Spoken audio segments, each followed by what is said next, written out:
பொங்கல் பரிசுத் தொகை ரூபாய் 3000 அடிக்கப் போகும் ட்ரிபிள் ஜாக்பாட். முதல்வர் ஸ்டாலின் எடுக்கும் முடிவு. பொங்கல் பண்டிகை உலகம் முழுவதும் உள்ள தமிழர்களால் ஜனவரி மாதம் 15ஆம் தேதி கோலாகலமாக கொண்டாடப்படுகிறது.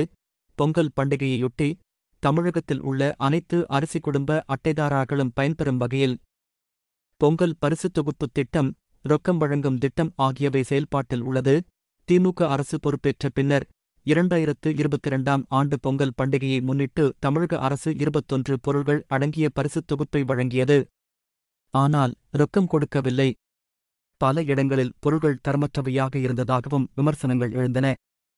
இதனால் நடப்பாண்டில் 2023ஆம் ஆண்டு பொங்கலுக்கு தேவையான பச்சரிசி, சர்க்கரை, முழு கரும்பு ஆகியவற்றுடன் ரூபாய் 1000 ரொக்கம் வழங்கப்பட்டது. இது மக்களிடையே நல்ல வரவேற்பை பெற்றது. கடந்த ஆண்டுகளில் திமுக அரசு பொங்கல் பரிசு வழங்கிய போது கரும்பு கொள்முதல் செய்யப்படவில்லை என்றும், வெல்லம் தரமற்றதாக இருந்ததாகவும் எதிர்க்கட்சிகள் குற்றச்சாட்டுகளை எழுப்பின. தற்போது பொங்கல் பரிசு கொள்முதல் நடைமுறை இன்னும் தொடங்கப்படாத நிலையில் 1000 ரூபாய் ரொக்கத்துடன் சேர்த்து பொங்கல் பரிசு தொகுப்பிற்கு பதிலாகவும் பணம் வழங்கப்படுமா என்ற கேள்விகள் எழுந்துள்ளன. அதாவது ரூபாய் 2000 வழங்கப்படுமா என்ற எதிர்பார்ப்பு பொதுமக்களிடையே ஏற்பட்டுள்ளது. அதேபோல் மகளிர் உரிமைத் தொகை வழங்கும் திட்டமும் செயல்பாட்டில் உள்ளது. தமிழக அரசின் மகளிர் உரிமைத் தொகை மாதந்தோறும் 14 அல்லது 15 தேதிக்குள் விடுவிக்கப்பட்டு வருகிறது. பொங்கல் பண்டிகை 15ஆம் தேதி வருவதால் அதனை சிறப்பாக கொண்டாடும் விதமாக 14ஆம் தேதிக்கு முன்னதாகவே மகளிர் உரிமைத் தொகை வங்கிக் கணக்குகளில் செலுத்தப்படலாம் என்றும் கூறப்படுகிறது.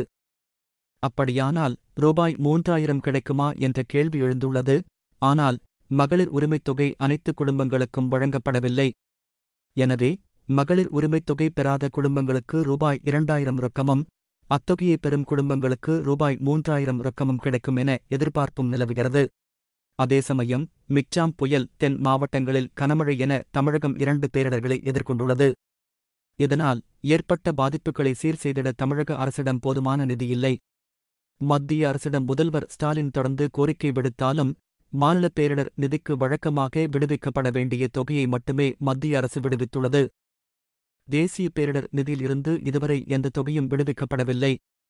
மாநில அரசிடம் இருக்கும் நிதி போதுமானதாக இல்லை என்பதால் தேசிய பேரிடர் நிதியை கூடுதலாக விடுவிக்க வேண்டுமென மத்திய அரசுக்கு முதல்வர் ஸ்டாலின் தொடர்ந்து கோரிக்கை விடுத்து வருகிறார். எனவே நிதி பற்றாக்குறை காரணமாக பொங்கல் பரிசுத் தொகுப்பு, ரொக்கம் ஆகியவை வழங்கப்படுமா என்ற கேள்வியும் எழுந்துள்ளது. ஆனால் மகளிர் உரிமைத் தொகை அனைத்து குடும்பங்களுக்கும் வழங்கப்படவில்லை. இது ஏற்கனவே விமர்சனங்களை எழுப்பியுள்ளது. அதேபோல் மக்களவைத் தேர்தலும் நெருங்கிறது.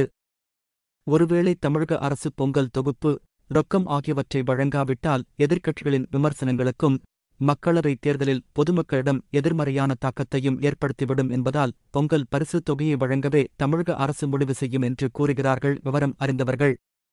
இதுகுறித்து இன்னும் ஓரிரு நாட்களில் முதல்வர் ஸ்டாலின் அதிகாரப்பூர்வமாக அறிவிப்பார் என எதிர்பார்க்கப்படுகிறது. இந்த மாதிரி வரக்கூடிய செய்திகள் அனைத்தும் உடனுக்குடன் தெரிஞ்சுக்கணும் அப்படின்னா நம்ம சேனலை சப்ஸ்கிரைப் பண்ணிக்கோங்க. கூடவே சைடில் இருக்கிற பெல் பட்டனை கிளிக் பண்ணிக்கோங்க.